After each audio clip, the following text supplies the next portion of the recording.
into my observations. It could be that a petition comes here and someone, just to stop that, files a petition in the High Court. Okay, it could be completely mala fide. Okay, how would we know it? We can't know mala fides and bona fides, and that will happen. So should that not be a matter of case-to-case basis, just because a petition has been filed? Or, for instance, some things are time-related. Like, it's very important something happens and a party is not interested in adhering to a certain time. Let's take elections, for instance. So they file a petition, one in Balochistan, one in Sindh, and someone files who's actually interested in elections in the Supreme Court. So the Supreme Court should say, hang on, let's wait those. But they will effectively get the relief what they wanted, delay. So should it be binding on us to that extent, or we have to actually consider the merits of each case, whether in this matter, we should await the decision of the High Court? No, the heavens won't fall. We can easily await it. In some other matter, no, we must proceed immediately. Decide it. Or is there a hard and fast rule we have to follow? No, my lord, even in Benazir Bhutto's case... We want to hear your view. No, may I just point out what this Honorable Court has observed? In Benazir Bhutto's case, their lordships described the principles in Manzoor Ilahi as the salutary principle, but in the facts and circumstances of the case, did not follow that route, did not pursue the route. They created a distinction. So what your lordship is observing, your lordship will look at the facts of the case, but over here, it was not a case where to divert the proceedings from this Honorable Court to the Islamabad High Court. This petition was filed. The Islamabad petition had predated this. That petition was filed by the Islamabad High Court Bar Association. It was not filed by any surrogate petitioner, and it was pending the hearing, and that objection was raised at the very first stage before this Honorable Court, that the Benazir Bhutto's case applies. Benazir Bhutto, we're talking about the election matter. No, my lord, which Benazir Bhutto? My lord, the political party's case, the first case, that is 1988 Supreme Court 416. Halim Saab wala faisalah. Yes, my lord. My lord has rightly pointed out, and very eloquently, in Benazir Bhutto's case, these concerns have also been addressed. Yes, my lord. And addressed at length and very eloquently. Yes, my lord. That Absolutely. when a petition under 184(3) will not be taken up. Yes, my lord. Yes, my lord.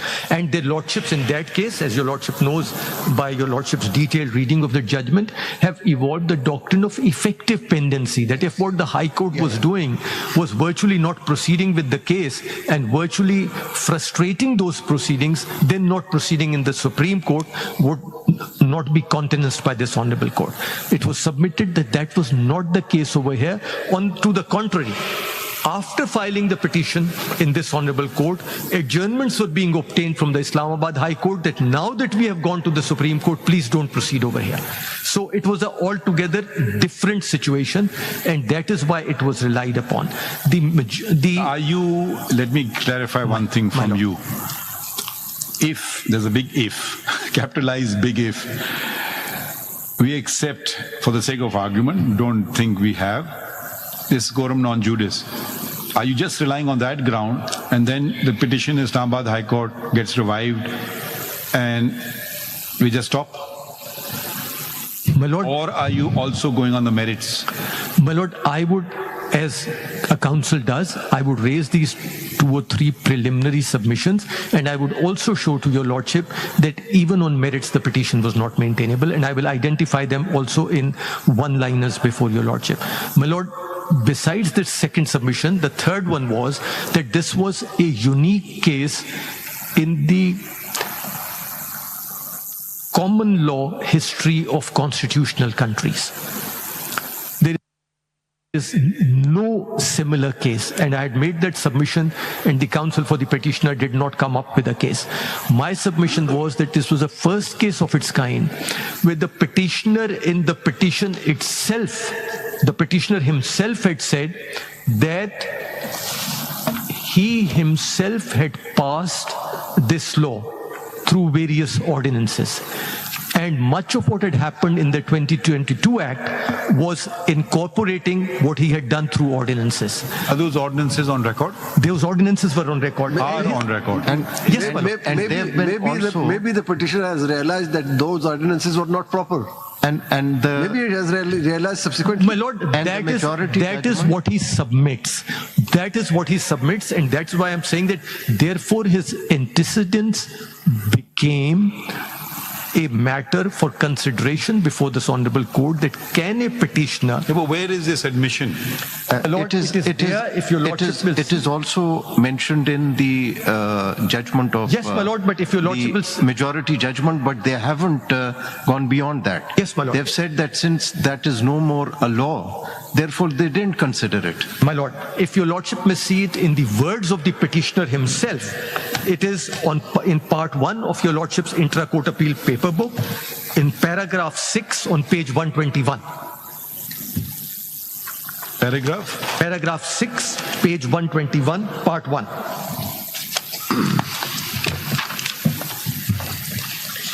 Padhiye.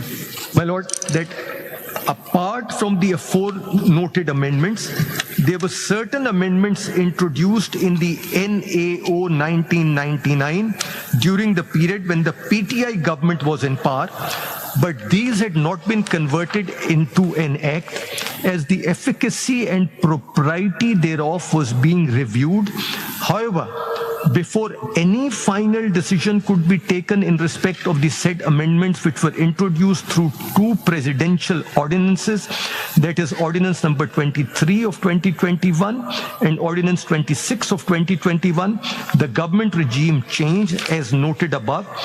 Be that as it may, the incumbent government has retained these amendments with retrospective effect and subtle changes of expression, which too are being assailed in the instant petition as being ultra vires the Constitution. Who has drafted this? Khaja Haris, sir. The council. Isn't this a remarkable argument? That was I'm my. going to change the law of Pakistan through an ordinance, or rather through 2 ordinances, and I'm going to think whether this is appropriate or not afterwards. My lord, Is this a submission being made by Mr. Khwaja Haris? My lord, I had before the 3-member bench used slightly more colorful language and said paragraph 6 is an example of the Wild West. Shoot first, ask questions later. Whether you that- make a law affecting the entire nation Whether and that- then say you are thinking about whether it. that I would like to hear Mr. Khwaja Haris on this. whether that ordinance had the retrospective effect or it was prospective. Which ordinance, my lord? The ordinance which the respondent has enacted. My lord, they had not talked about retrospectivity, but may I point out? Because he has an objection upon retrospectivity, not upon the. No, everything. He had an objection on a number of provisions, not just retrospectivity. And the defense to retrospectivity very simply was this, that the NAB ordinance itself was with retrospective effect going back to 1985. So the amendments had to be made retrospective so as to have an effect. Mr. Makhdoom Ali Khan, completely unrelated. Can we compel, since this will be a lopsided exercise, My lord. can we compel Senior Counsel Mr. Khwaja Haris to be in attendance and argue? Is it optional with him, or can we compel him? Because I don't want a lopsided contest. Do you understand what I'm saying? My lord. I suggest we can invite him as an amicus. No, amicus, so then he becomes a friend of the court. He's Assist, let him be a amicus this time. Amicus is neutral. Isme Makhdoom Saab, Yes, my lord. if my memory does not fail me, then appeal, he will also be entitled to fair amended petition. then when these ordinance, No, but in a criminal matter, appoints counsel as well. My lord, Can we, okay, let's put it this way, amicus would be neutrality, which surely he can't be because he's a counsel for one party.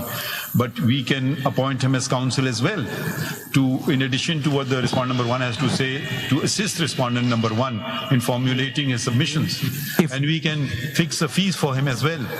if the respondent number 1 and the learned counsel agree, my lord, it's- I don't know whether he agrees or not. will the federal government agrees to pay his fee? my lord, the Attorney General will speak for that. No, whether you agree or not, we can compel Makhdoom you to do Saab, so. it's very